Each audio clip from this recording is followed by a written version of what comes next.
The Young and the Restless, spoilers full. Welcome back to our channel, besties.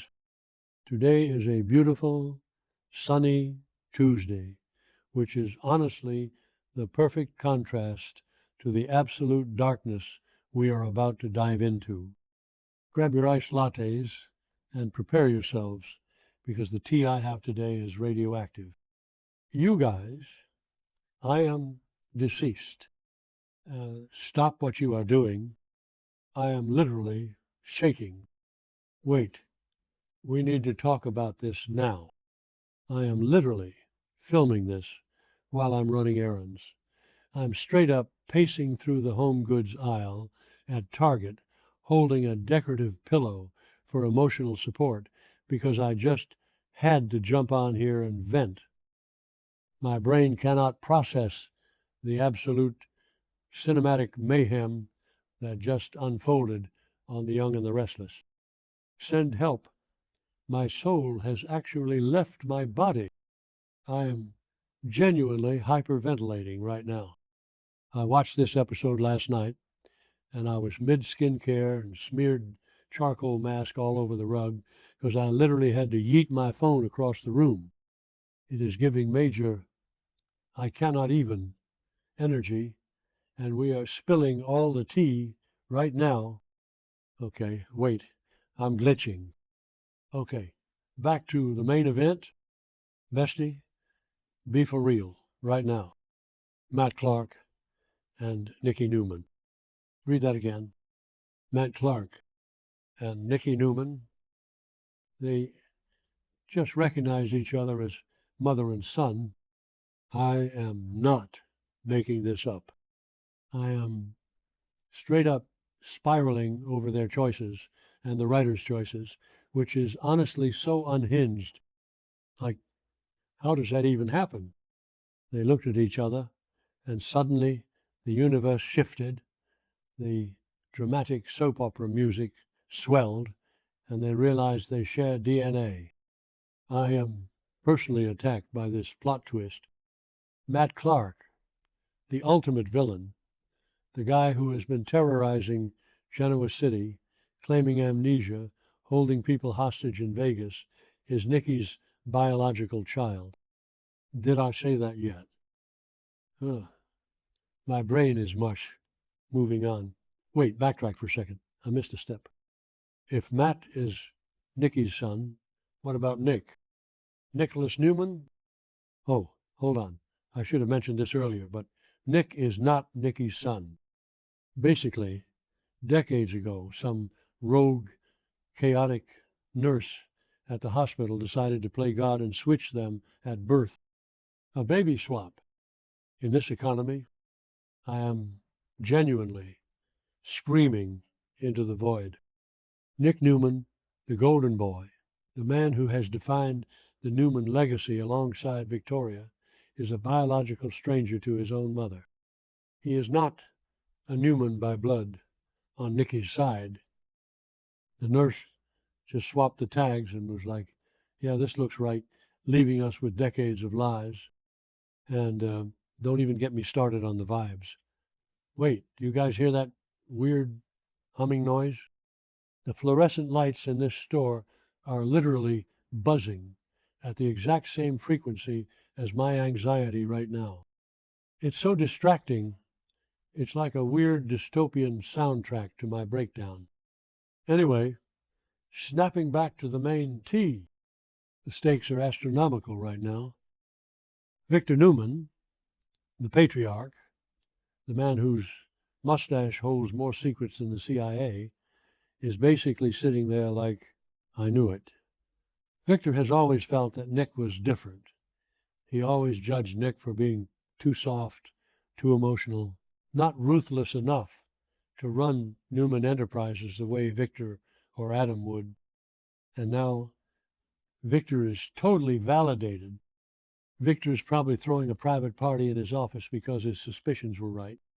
Nick isn't his biological match in the way he thought, or at least the Nikki connection is severed, making the whole bloodline thing a massive question mark. Victor is officially on my do not perceive list. I am so done with his smugness. But let's talk about Matt Clark.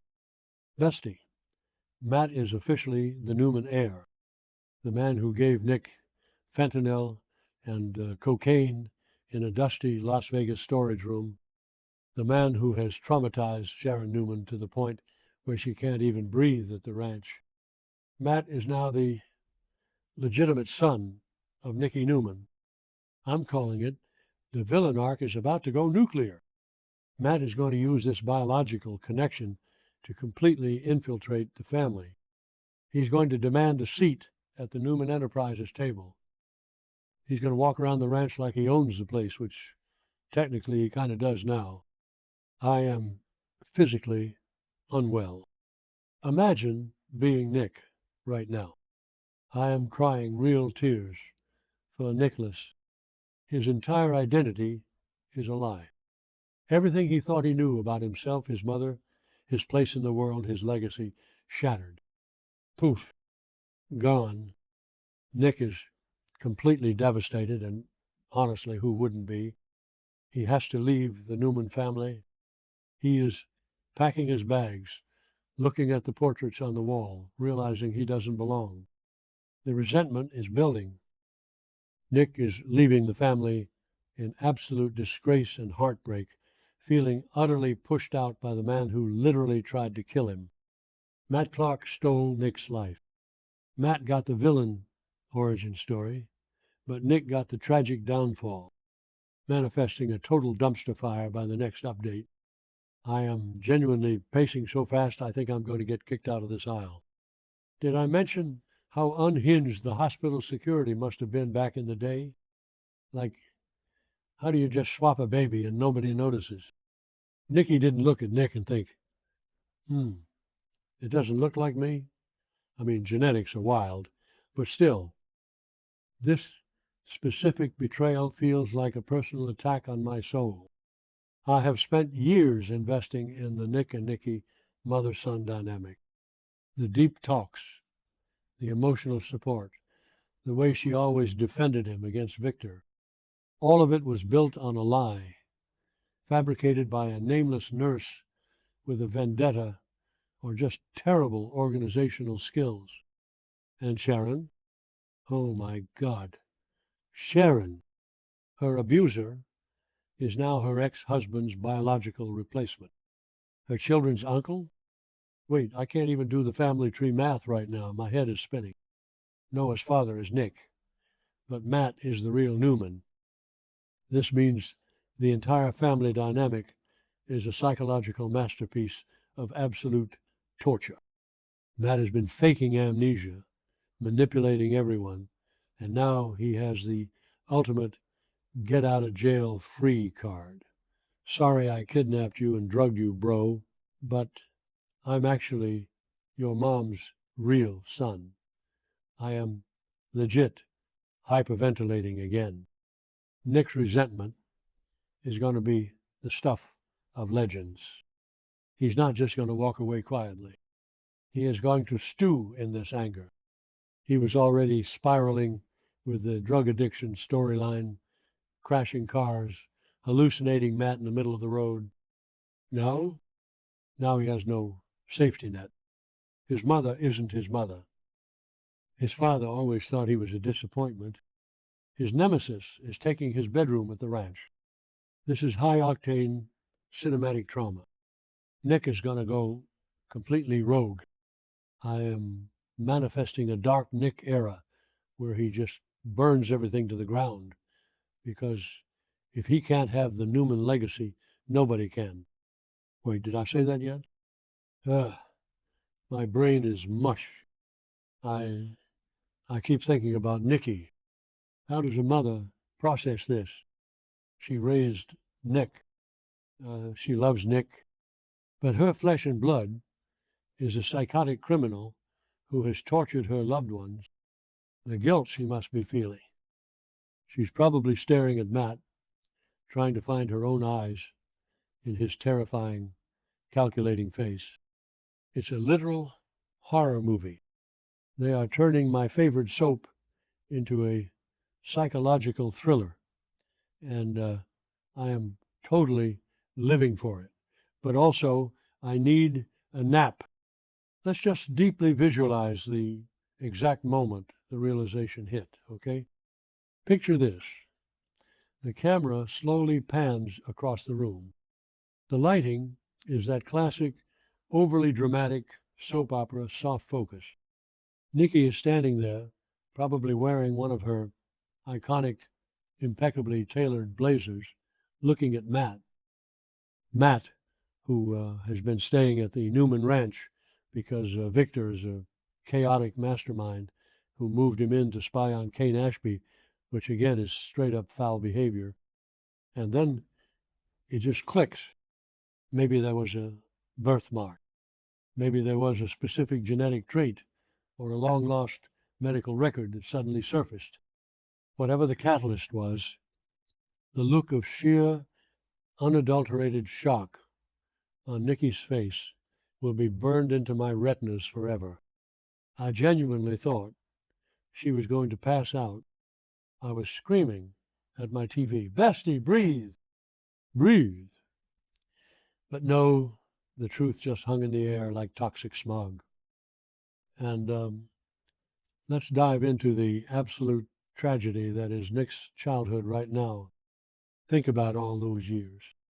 Every single Christmas morning at the Newman estate, every Thanksgiving dinner where Victor yelled at someone and stormed out, Nick was sitting there, opening presents, wearing matching pajamas, believing with his whole heart that he was the golden heir to the Newman throne.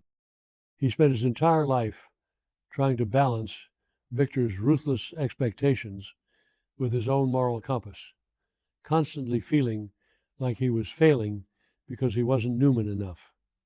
Well, plot twist of the century. He literally wasn't.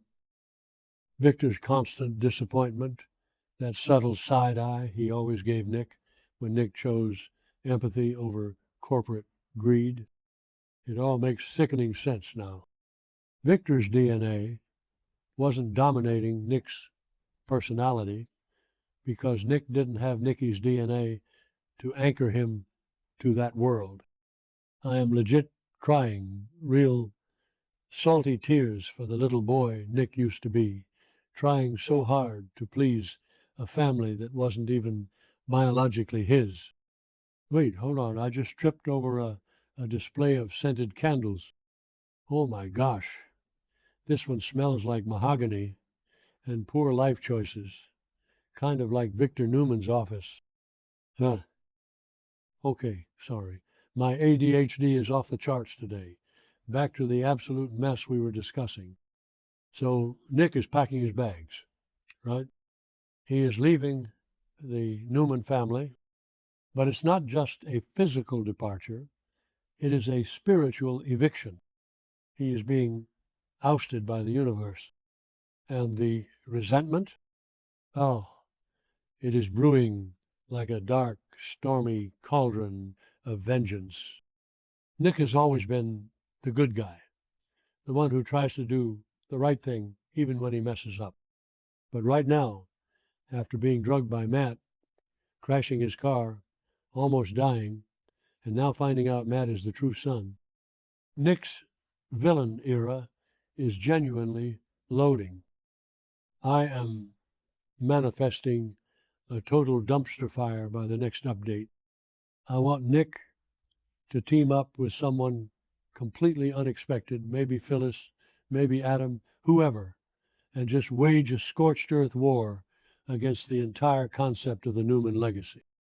If he can't have it, if his whole life was a lie, why should Matt Clark get to sit in the big chair? And let's talk about Matt's smug little face. He has been faking this amnesia, acting like he doesn't remember all the horrible, unspeakable things he did to Sharon, Noah, and Nick. And now he doesn't even need the amnesia excuse. He can just say, well, I'm family now. Blood is thicker than water, right, Mom? I am physically gagging at the thought.